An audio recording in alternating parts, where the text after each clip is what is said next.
Gwalior train में सवार बीमार कुलपति की मदद कर मुसीबत में फंसे अखिल भारतीय विद्यार्थी परिषद के 2 पदाधिकारी को हाई कोर्ट से बड़ी राहत मिली है। हाई कोर्ट ने उन्हें डकैती के मामले में जमानत दे दी है। इससे पहले जिला न्यायालय ने उनकी जमानत याचिका को खारिज कर दिया था। इस मामले ने बेहद तूल पकड़ लिया था। दरअसल दिल्ली से 10 दिसंबर को अखिल विद्यार्थी परिषद के राष्ट्रीय अधिवेशन में शामिल होकर दक्षिण एक्सप्रेस ट्रेन से वापस लौट रहे अखिल भारतीय विद्यार्थी परिषद के कार्यकर्ताओं को दक्षिण एक्सप्रेस ट्रेन के स्लीपर कोच S3 में सफर करते वक्त शिवपुरी के एक निजी विश्वविद्यालय के कुलपति रणजीत सिंह यादव की तबीयत बिगड़ने पर उन्हें ग्वालियर रेलवे स्टेशन पहुंचने पर रेलवे स्टेशन के बाहर खड़ी हाई कोर्ट जज की कार के ड्राइवर से गाड़ी छीनकर अस्पताल भिजाया था।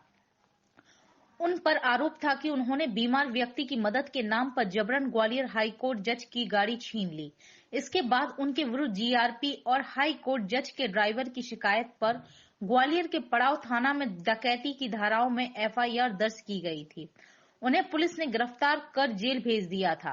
अखिल भारतीय विद्यार्थी परिषद ने पूरे प्रदेश में छात्रों की रिहाई के लिए आंदोलन छेड़ दिया था। खुद मुख्यमंत्री ने इस मामले में संज्ञान लिया और पूरे मामले की जांच के लिए आदेश दिए। इस घटना के बाद से ही छात्रों की रिहाई के लिए लगातार मूवमेंट चल रहा था। सोमवार को इस मामले में ग्वालियर हाई कोर्ट में सुनवाई हुई। डकैती की धाराओं में जेल में बंद अखिल भारतीय विद्यार्थी परिषद के 2 पदाधिकारी हिमांशु श्रोत्रिय और शिवकृत शर्मा दोनों को हाई कोर्ट से मानवीय संवेदनाओं के आधार पर जमानत मिल गई है। उनकी तरफ से इस केस की पैरवी हाई कोर्ट के वकील BPS चौहान ने की। हाई कोर्ट के इस फैसले पर जेल में बंद अखिल भारतीय विद्यार्थी परिषद के महानगर मंत्री हिमांशु के पिता ने भी हाई कोर्ट के फैसले पर राहत की सांस ली है। उन्होंने मीडिया का भी आभार व्यक्त किया है। उन्होंने कहा कि जिस तरह से उन्हें सबका साथ मिला, आज उसी की बदौलत हाई कोर्ट ने उनके बच्चे की जमानत याचिका स्वीकार करते हुए उन्हें जमानत दे दी है। दूसरी तरफ अखिल भारतीय विद्यार्थी परिषद के भी सभी कार्यकर्ताओं ने राहत की सांस ली है।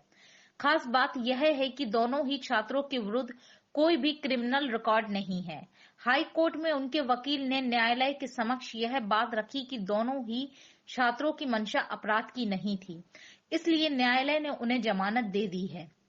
अखिल भारतीय विद्यार्थी परिषद ने इसे न्याय की जीत बताया है। अखिल भारतीय विद्यार्थी परिषद के कार्यकर्ता छात्रों पर दर्ज किए गए डकैती के केस को वापस लिए जाने के लिए लगातार प्रयास करते रहेंगे।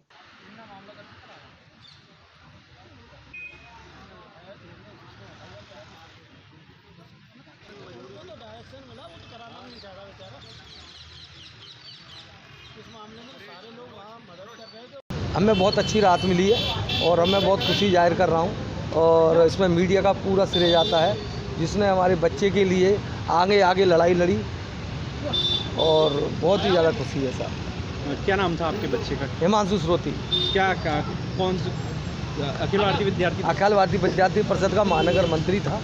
और सुकृत शर्मा और वो उसका दोस्त है और मेरे ही बच्चे हैं दोनों समझते हैं। ठीक, आपका नाम क्या? कमल श्रोती। जिस प्रकार से आज सत्य परेशान जरूर हुआ है लेकिन पराजित नहीं, इस वाक्य को फिर सार्थक करा है।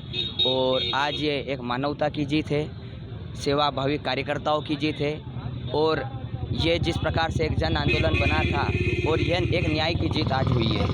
और न्यायपालिका ने मानवता दिखाते हुए दोनों हमारे जो कार्यकर्ता थे उनको रिहा किया है। और विद्यार्थी परिषद के ये जो पूरे प्रदेश के कार्यकर्ता का अभिवादन, साथ ही मीडिया बंधु और समाज के सभी वर्गों का अभिवादन करती है। और इस न्याय की लड़ाई को हम जीते हैं। बहुत बहुत मूवमेंट तो जारी रहेगा और इस प्रकार से जो सेवाभावी कार्यकर्ता जो जन सेवा जो कर रहे हैं उनको भी इस प्रकार का हौसला मिलेगा। और एक प्रकार से विद्यार्थी परिषद के कार्यकर्ता ने कहीं ना कहीं यह सिद्ध और सार्थक भी किया है कि जन सेवा के लिए आगे भी कई छात्र जो है इसमें जुड़ेंगे और इस प्रकार का जो सेवा भाव जो दिखाया है वो आगे भी जारी रहेगा और इस न्याय की लड़ाई को विद्यार्थी परिषद जीते हैं। और हम न्यायपालिका से यह भी अपील कर रहे हैं और पुलिस कर्मचारी पुलिस विभाग से भी अपील कर रहे हैं कि ये केस कहीं ना कहीं ख़त्म किया जाए। इस मानव धर्म को देखते हुए जिस प्रकार से सेवा भाव के साथ में ये काम किया गया था उसको देखते हुए इस केस को ख़त्म भी किया जाए, ये मांग भी हमारी। हमने माननीय न्यायालय के समक्ष जो पक्ष रखा कि इनके द्वारा जो भी कृत्य जो घटनाक्रम हुआ है वो एक व्यक्ति की जान बचाने को लेकर है। उन दोनों छात्रों के द्वारा और पूरे सहयात्रियों द्वारा ये प्रयास किया गया कि एक व्यक्ति की जान बचना चाहिए, चाहे उसके लिए जो संभव करना पड़े वो किया है उन्होंने। और उन्हीं मानवीय मूल्यों को ध्यान में रखते हुए माननीय न्यायालय द्वारा ये पाया गया कि विधि के छात्र हैं, उनका कोई क्रिमिनल रिकॉर्ड नहीं है और इस आधार पर जमानत स्वीकार की गई। कौन कौन छात्र है, क्या नाम है? एक हिमांशु शर्मा है जो विद्यार्थी परिषद के पदाधिकारी हैं, सुकृत शर्मा है, और दोनों विधि के छात्र भी हैं।